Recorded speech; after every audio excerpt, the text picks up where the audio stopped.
Saludo y doy la bienvenida a mi querido Mauricio Mechulam. Mauricio, ¿cómo estás? Muy buenos días.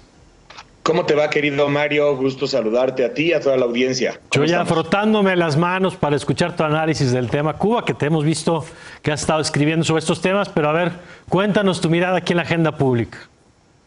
Así es. Mira, Mario, en realidad se trata de una combinación de factores.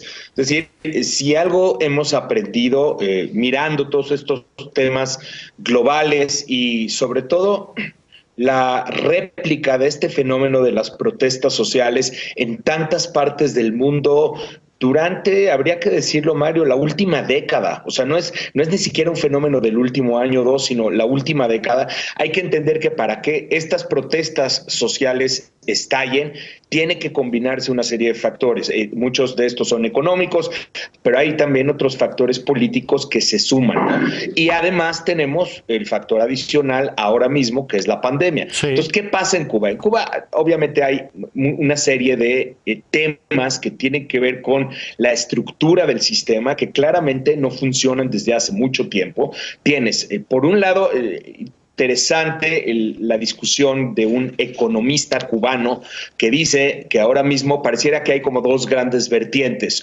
Una vertiente culpa exclusivamente al embargo impuesto por Estados Unidos en la isla. Otra vertiente culpa exclusivamente a esos factores del sistema que ya no funcionan. Y cuando en realidad se trata de una combinación de los dos factores. O sea, no se puede entender lo que pasa en Cuba sin el embargo y tampoco se puede entender sin esas deficiencias del sistema. Pero repito, estos son temas que ya están ahí. ¿Por qué estalla justo ahora? Bueno, a esos elementos de presión sobre la economía cubana tienes que añadir que la pandemia va a afectar directamente a uno de los temas fundamentales, que es el manejo de efectivo en dólares, o sea, dólares en efectivo que se requieren para que Cuba pueda comprar los alimentos que se necesitan. O sea, el ingreso de dólares procede esencialmente del turismo, también de las remesas. Pero tienes el turismo, tienes las remesas, el turismo se para y entonces se para por la pandemia. Claro, o sea, piensa en este dato, Mario. En 2019, Cuba recibió 4 millones de turistas. 2020 recibió 1 millón de turistas, pero concentrados principalmente en los primeros meses del año. Vaya. Ya para la segunda mitad del año casi no recibió turistas. Entonces, deja de entrar este efectivo en dólares y dejan de llegar remesas, porque también la actividad económica en varias partes del mundo se reduce. Además, la propia economía cubana cae 11%, y todo esto empieza a presionar al no haber efectivo. Recuerda que Cuba es una economía centralmente planificada, el gobierno es quien, utilizando ese efectivo, trae los alimentos a la isla y tampoco tiene acceso a crédito, tiene que comprar esto, o sea, por el embargo.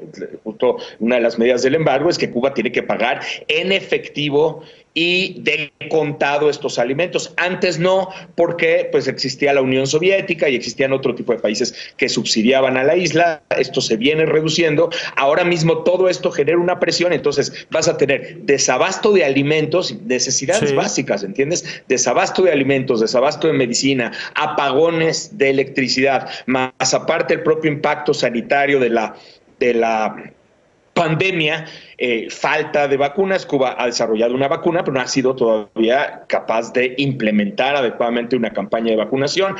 Todos estos elementos sumados en un sistema político que funciona son procesados adecuadamente por el sistema político. Sí, pero cuando hay cuellos de botella en este sistema político, no existe suficientes elementos de libertad de expresión, no hay partidos políticos en competencia, o sea, una serie de factores políticos que tú conoces muy bien que permiten a veces procesar esta serie de demandas. Entonces, todo se junta y entonces, pues sí, una cantidad de personas sale. Si ya nos explicaste, todos estos factores son distintos a otras crisis, ¿la respuesta del régimen es la misma de siempre o es una respuesta también distinta? No, hay que entender que el régimen en este momento sí es sorprendido. No diría yo por la cantidad de personas, porque no sabemos bien cuántas personas realmente salieron a las calles. Incluso en estos últimos días, pues no ha habido tantas manifestaciones. No sabemos bien, no tenemos esos datos, pero sí queda sorprendido por la extensión. Esto se difunde a través de redes sociales. Muchas personas filman en vivo estas manifestaciones y lo que pasa es que tenemos un efecto de réplica en distintas partes de la isla y además mucha gente se empieza a animar a atacar directamente a fuerzas de seguridad del gobierno, y esto es algo que no se había visto pues en décadas. Entonces sí, el régimen queda muy sorprendido al respecto y reacciona, como sabemos, primero, pues obviamente haciendo toda esta fuerza de contención, imponiéndose y también aprendiendo una cantidad masiva de personas, diciendo que son contrarrevolucionarios, etcétera, que esto es todo producto de un esfuerzo orquestado por Estados Unidos, etcétera, ¿no? Pero también responde con una campaña de propaganda donde vamos a ver estas mítines políticos también masivos de aparentemente gente que apoya al gobierno, o por lo menos esta es la comunicación que se trata de dar. Gente, dice el gobierno, reunimos a 100,000 personas en el mitin de reafirmación de la revolución, en donde defiende obviamente el discurso revolucionario, dice que las calles son de los revolucionarios, no de los antirrevolucionarios, que además son, dice, violentos y saquearon comercios, etcétera. Entonces, definitivamente vemos una respuesta fuerte por parte del régimen, impulsando esta campaña de propaganda que ya se conoce. Y digo, hay que ver, aquí lo llamativo es la sorpresa de estas manifestaciones que no las esperaban en Cuba, y diría yo también la extensión, o sea, esto no se concentra en una sola ciudad, sino la extensión de estas manifestaciones, que por ahora pues, se mantiene como un fenómeno así, fenómeno espontáneo, un fenómeno no liderado, y no vemos así como líderes visibles por ahora de lo que sucedió la semana pasada. Creo que hay que monitorearlo y hay que ver a dónde llega. Así es, y vamos a ver qué tanto fue anecdótico, qué tanto es el inicio de algo que va escalando a pesar de la respuesta del régimen. Yo te agradezco, Mauricio, como siempre, el análisis. Ya seguiremos con él más adelante. Te mando un gran abrazo.